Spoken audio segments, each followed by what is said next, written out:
大家好，歡迎嚟到金毛炳同埋方丈嘅頻道啊。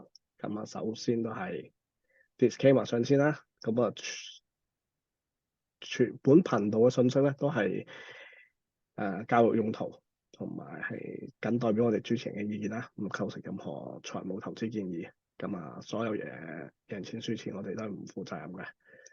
咁今日想講嘅咧，就係而家好 hot 嘅 AI 同 ChatGPT 啦，個市啊炒到冚冚聲啦。咁啊，方丈咧亦都係 AI 投資嘅專家，深耕咗幾年喺 AI 嘅算法上面啊，我又做過一啲生物科技嘅研究啊，點樣利用 AI 去做啲生物科技啊，幫助啲人睇病會好啲啊。咁啊，個市啊炒到喂大好 hot，咁有啲乜嘢諗法咧？方丈？喂，大家好，大家好，我係方丈。其實係咁樣嘅，其實我每日睇 YouTube 啦，就好多嗰啲頻道啊，就話咩用 GPT 輕鬆嘅，唔知賺幾多球啊，寫個 strategy 又唔知幾多倍啊，10年又唔知300幾倍啊嗰啲，即係我睇咗好多呢啲啦。即係其實我覺得所以今日即係我都係想問下阿炳爺你嘅，即係其實 ChatGPT 啦，你作為一個專業嘅投資者啦。即係你其實你會點樣用佢？佢係咪真係想象中咁實咧？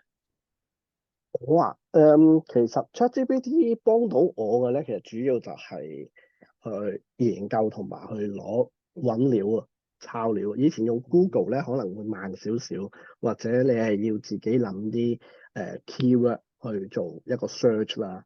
咁但係而家用咗 ChatGPT 之後咧，其實有好多嘢我係可以直接就問佢例如有啲技術分析嘅嘢啊，究竟而家有啲咩股票喺呢個 ETF 裏面 ARKK 或者 QQQ 裏面係喺一個叫做所謂嘅 Stage Two 嘅突破嘅咧，咁咧佢可能都可以好快咁樣俾到啲好簡單嘅資料俾你啦，咁你就可以喺呢個時候揾到一啲idea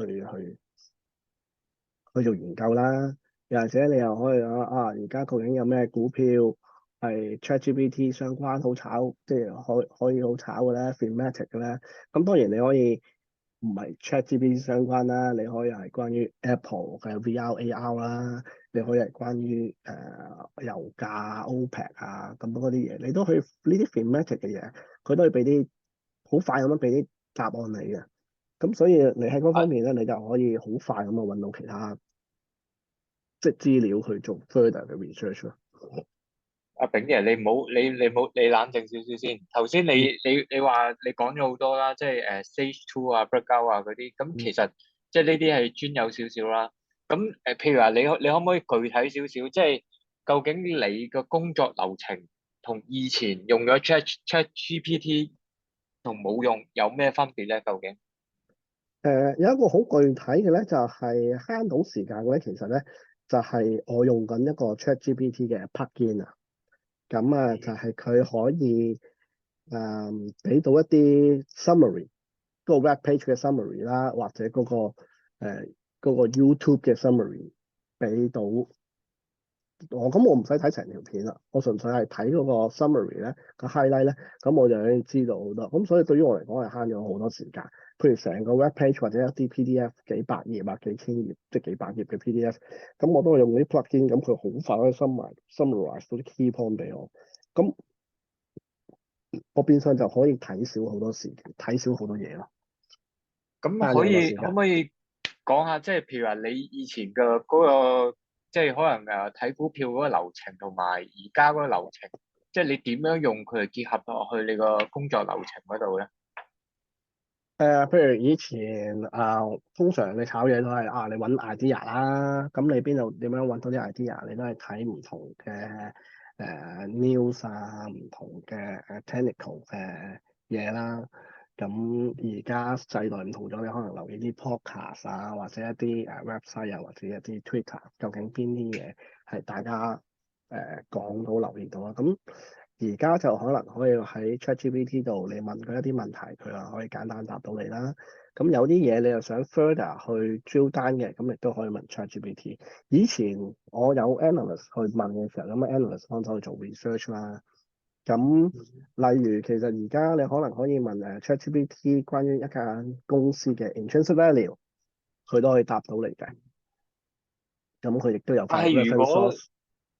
係。但係如果譬如話 intrinsic value 咁，其實大家可能有個唔同嘅見解入面，又或者有個大家有唔同嘅門派、唔同嘅睇法。咁其實即係去到呢一種，我哋未必有個肯定答案嘅時候，咁我哋點樣可以知道 ChatGPT 佢嗰個諗法係咪同我哋嘅理念係相近嘅咧？咁當然啦，你要睇翻自己嘅個策略啦。咁第二就係佢而家喺個丙嗰個 browser 上面嘅 ChatGPT 咧，其實佢係會有誒、reference 嘅，即係有個 reference source 嘅。你可以即刻就 click 落去，就去翻嗰個 reference source 度。咁樣咧，你就可以睇到佢究竟個後面嘅 summary 佢係 based on 啲咩啦。咁你就喺嗰 OK。度，可能如果嗰啲 website 可以去 adjust 一啲 assumption 嘅時候，咁你就可以去改啲假設，咁你就可以符合翻自己嗰個理念去應用佢揾到俾你嘅嘢啦。因為以前你喺 咁 Google 你 search 你可能會有好多個 website 關於 intrinsic value 嘅，咁但係佢而家就揾到一個可能相對好嘅、相對多人用、相對好嘅，咁俾咗你啦，咁你就可以慳咗啲時間去睇下究竟邊一個 web page 啲資料先好啲咯。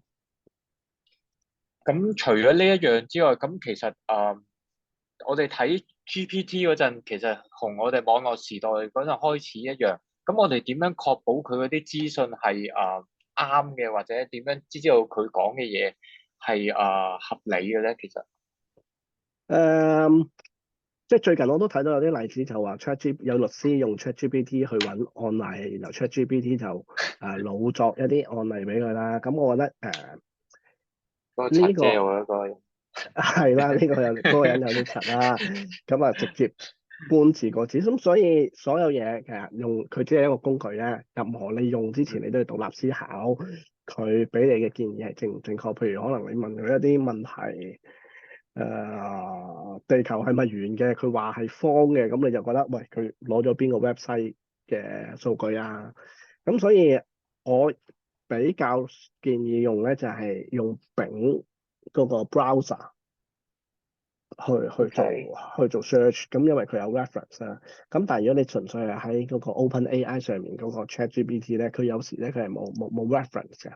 咁同埋都唔建議問太 open-end 嘅問題啊。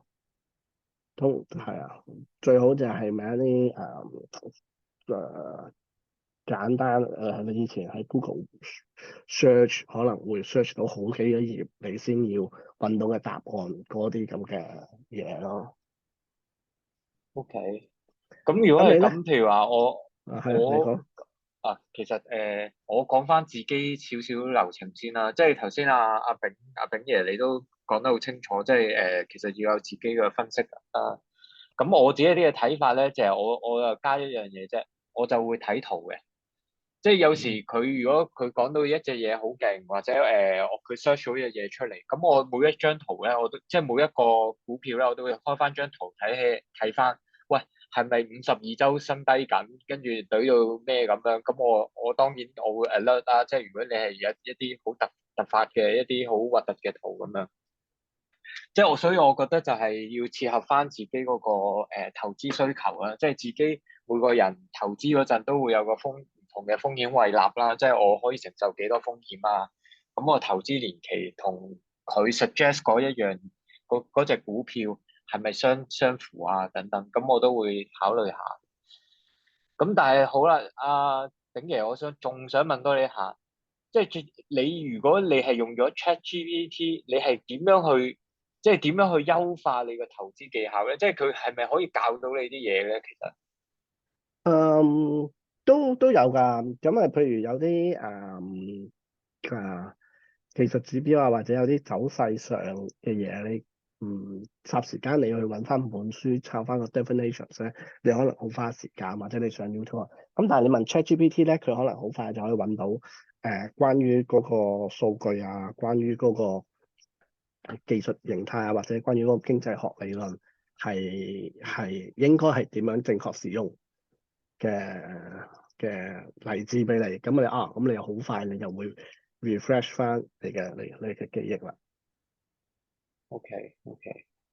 咁其實我自己加嗰個啦，我又覺得其實投資係一個雙向嘅嘢嚟嘅，即係係一個自己同埋市場玩嘅遊戲，所以咧你可以分兩方面咯。如果你對外咧，你要知道點樣探索呢個世界咧，你用 ChatGPT 咧絕對係可以幫到你。但係另一方面咧，你點樣去改進咧？我覺得就係要更加地了解自己。有時你就即係好多人都會買咗個股票，哎呀stop loss 咗機啊，哎呀一 stop loss 佢就飆啦，或者點解嗰陣我唔沽啊咁樣。其實呢個我就覺得係一方面你問完 GPT 之後同自己比較啦，咁去調整自己嘅心態咧，咁我覺得呢個都係一個可以即係不斷咁進步自己嘅一個方法。係，係啊，不如咁樣。係阿炳爺，我哋睇下我哋一啲問咗 ChatGPT 嘅問題啊，即係我哋叫佢之前係咪叫佢幫我哋揀咗啲股票？係啊，咁我哋一路都有問下啲 ChatGPT 究竟 AI 我哋究竟投咩啦，或者我哋點樣幫用 ChatGPT 嚟做一啲簡單嘅 screening 啦。咁將來我覺得一定會有啲 plugin 咧係更加針對一啲投資建議或者一啲炒賣嘅 idea 嘅。咁我就知道我哋都準備咗喺 ChatGPT 問咗究竟最好 AI 嘅股票係邊10隻咧？咁啊，ChatGPT 咧其實就幫我哋揀咗10隻相關嘅股票，嗱，咁樣有10隻啦。炳爺，你可唔可以揀一兩隻咧？我哋即時地用頭先我哋講過嗰個操作模式咧，我哋去睇一睇，深入地睇一隻股票咧。例如我哋可能講關於Nvidia AI 啊、Google 啊、Amazon、Microsoft、百度，大家都識啦。咁EPAM 可能大家唔識啦，咁我哋就可以即刻就問佢啊，is EPAM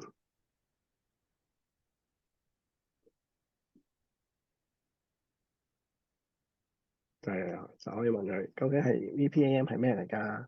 咁同時間咧，我哋又可以問下方丈，咁你自己係有做 係。AI 嘅喎，你覺得你嗰啲 AI 同佢揀嗰啲股票會有咩不一樣咧？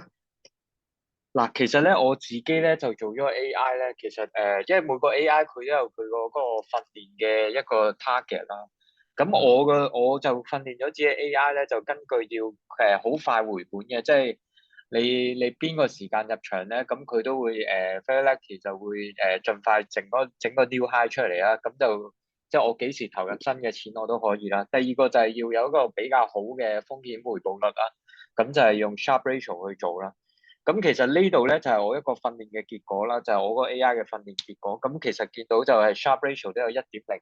咁比起普通嘅一個 long only 嘅基金咧，其實即係咁都係超群㗎啦。其實即係如果比起一般嘅呢個基金佬嘅話，咁咧咁我就會俾呢度我就想 show 下就係佢揀嘅喺而家6月7號嘅呢個時候。佢究竟揀咗啲咩股票去睇咧？咁樣，咁呢度咧，係我啊揀咗3個 AI 咧，咁其實佢哋咧就係分別我 train 咗嘅一個基金經理，即係 AI 基金經理，佢哋又有唔同嘅邏輯啦等等。咁我都唔係好理解嘅，其實有啲，但係咧佢當中咧，佢就揀咗呢三個 portfolio 就揀咗呢啲股票出嚟。咁我可以睇到入邊啦，其實都係一啲大佬嘅股票嚟嘅。譬如話有 Walmart 啦，譬如話有 JP Morgan 啊，咁同埋今日咧佢係特別入咗呢隻BAC 啦，同埋呢個晶片股AVGO 嘅，咁同埋 Tesla 咁呢啲熱門股佢都係有嘅，咁佢下面仲俾埋一個 reference 嘅 stop loss 我哋可以去睇下。咁樣，等陣先，你個 EPAN 係咪有啲結果啦？而家有啦，咁佢就話關於呢個咧，佢就係一間做幫人公司咧做咗一個 digital transformation 嘅 service 啊。咁其實就係應該係一間software service company 啦，即係幫你間公司點樣轉型更加好去利用呢個電子數碼化啦。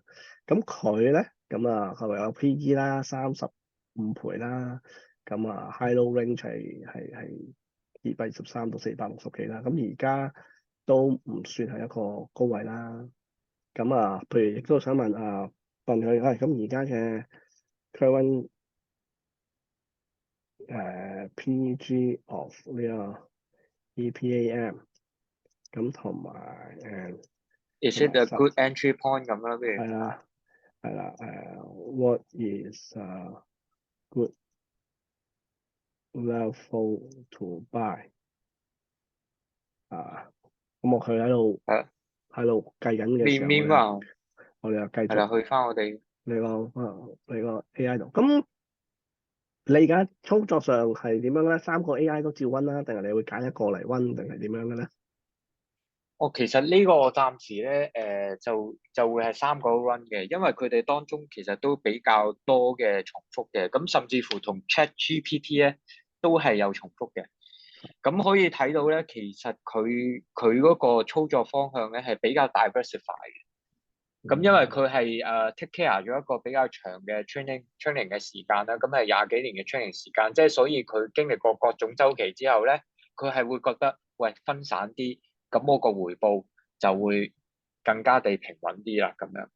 嗯咁所以咧呢度咧，我哋就會之後我哋會 show 喺下面啦，即係我哋個 AI 揀咗啲咩股票啦，咁我哋就會跟進下，不過我哋下個禮拜翻嚟呢個時候咧，我會睇下究竟 ChatGPT 揀嘅股票同我哋揀嘅股票咧邊啲好啲啦，咁樣係啊。咁講我哋又講講咗咁多 睇翻。AI，驚唔驚而家有 bubble 咧？嗱，其實而家我覺得嗰個 AI 咧都有幾個方向去睇呢個 AI 究竟有冇 bubble 嘅。第一樣嘢咧就係究竟多唔多散戶去炒咧？咁可以講咧，其實而家個散戶參與喺呢啲所謂 AI 熱潮啦。咁可能佢哋而家未有一個投資嘅概念，未知道嗰個經濟會點樣因為呢個 AI 而改變啦。所以嗰個散戶嘅投資嗰個比率咧，其實係唔高嘅。而家個參與率。係咁呢個 E 餅點搞咧？佢點講咧？佢俾咗 PEG，咁你就知道唔係特別平啦。你又可以問佢佢問佢係咪 good 啦，full to entry，咁佢又俾一個模棱兩可嘅答案你啦。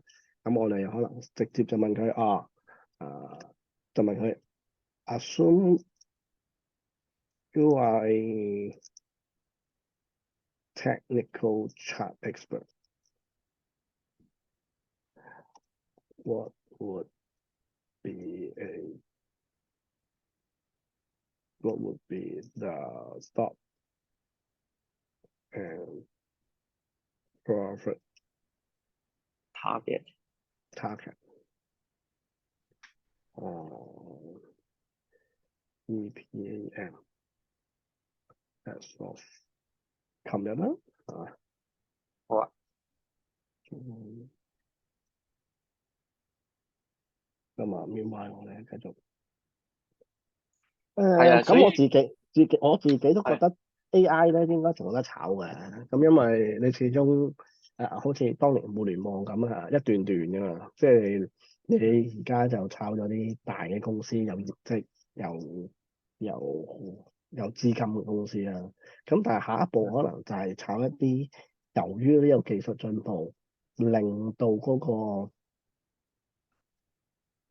使用嗰個軟件或者使用嗰啲應用嗰個門檻低咗，例如可能SAP Adobe 嗰啲 Photoshop 又或者係你去旅行去規劃嗰啲 Travel Advisor Expedia，佢哋呢啲公司會應用到ChatGPT，令到佢可以做到個 margin improvement 又好，賺多啲錢又好，又或者佢係可以多咗 user，咁呢一類嘅公司咧，其實而家市場上面咧都未話炒得好 hot，都係仲係好 reasonable 嘅，咁所以我覺得係應該仲有一個持續性嘅。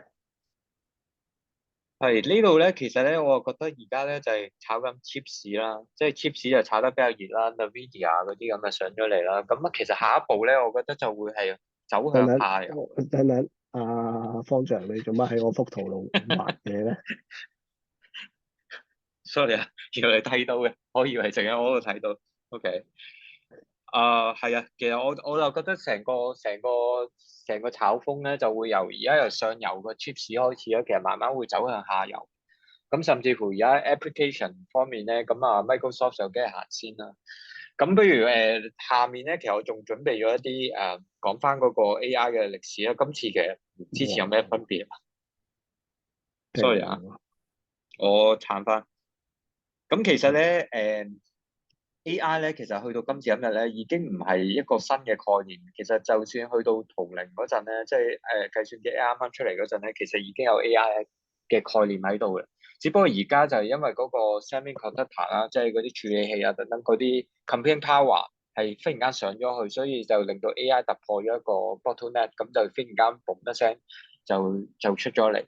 但係我想講嘅就係嗰個基礎理論咧，其實已經係建立咗幾十年，所以咧，我覺得今次 AI 咧，係唔存在基礎概念上嘅一個樽頸嘅，純粹係 application 同埋 computing power 去帶動嘅一個爆發點嚟嘅今次。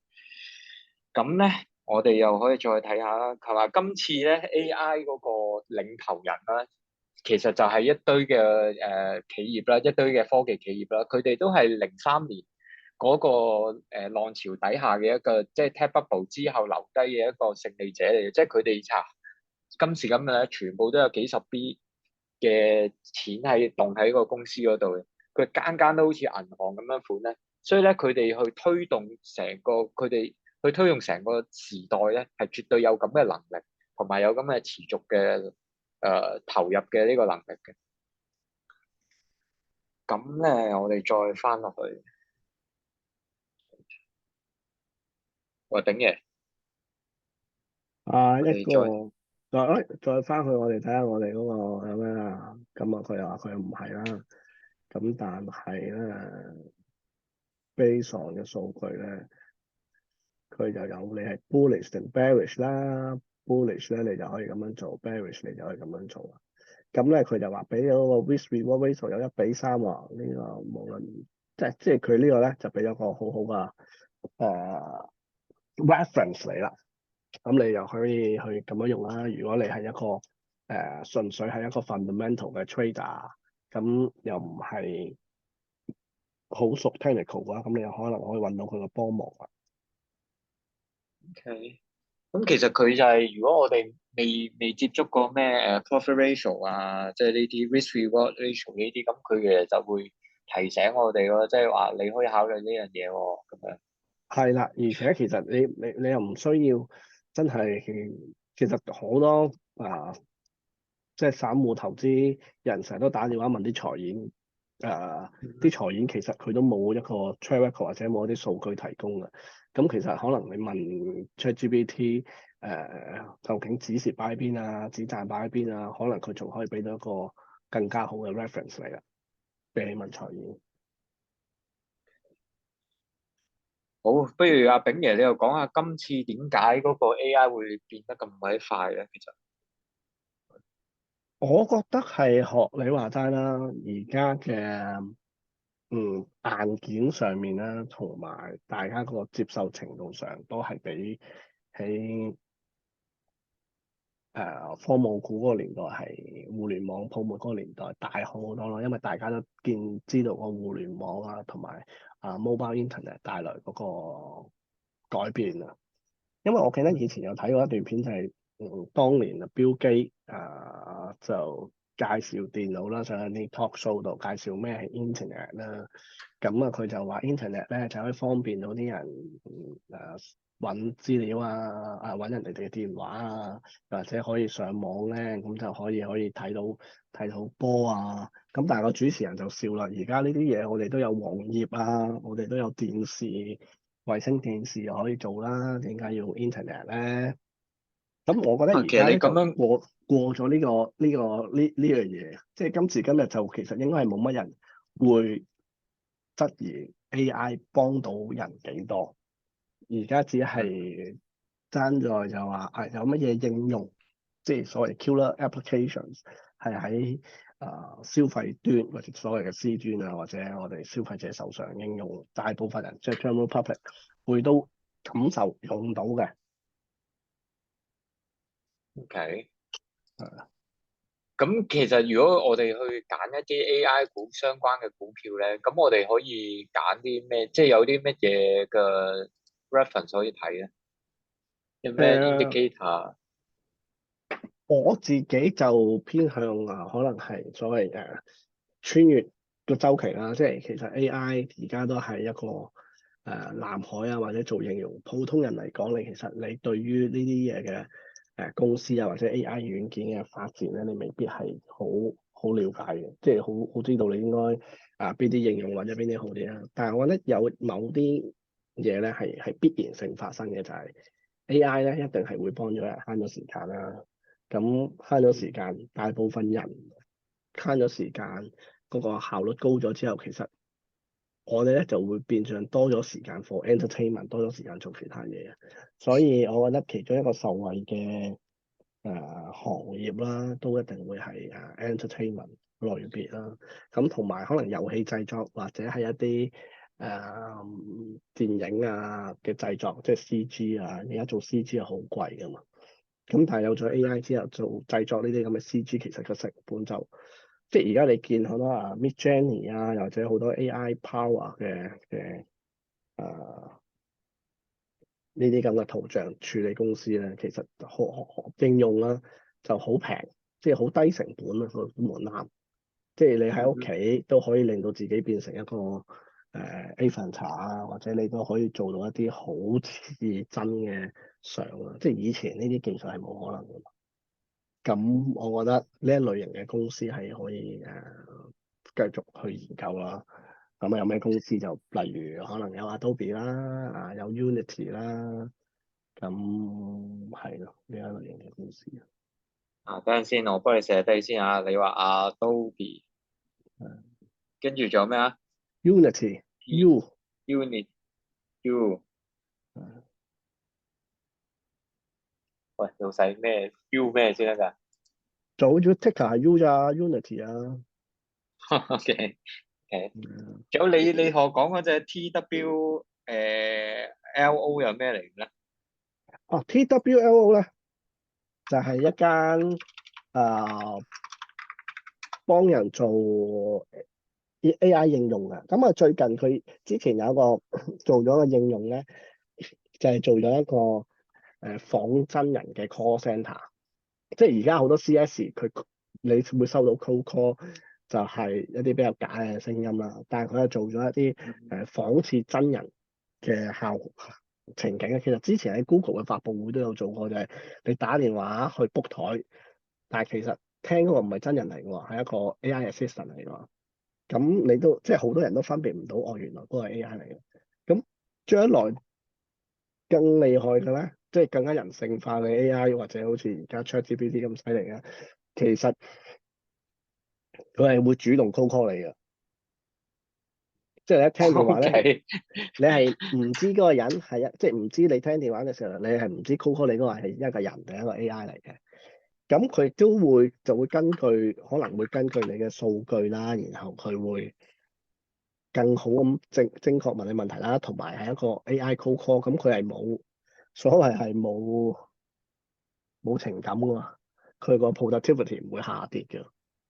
咁所以即係唔怕面懵嘅就係啊，會一來唔怕面懵啦，二來佢可以更加精準分析你嘅誒即係情緒啦，可能 情緒啦，sentiment analysis 啦，同埋係你講嘢嘅語氣啊、速度啊、自用字啊，咁佢可以即刻就可以揾到啲產品去 sell 你啊，或者佢就可以即刻轉用即係唔同嘅 cold call template 去令到你落答咯。咁呢個 conversion rate 可能會高過傳統你揾一個 cold call sales 咯。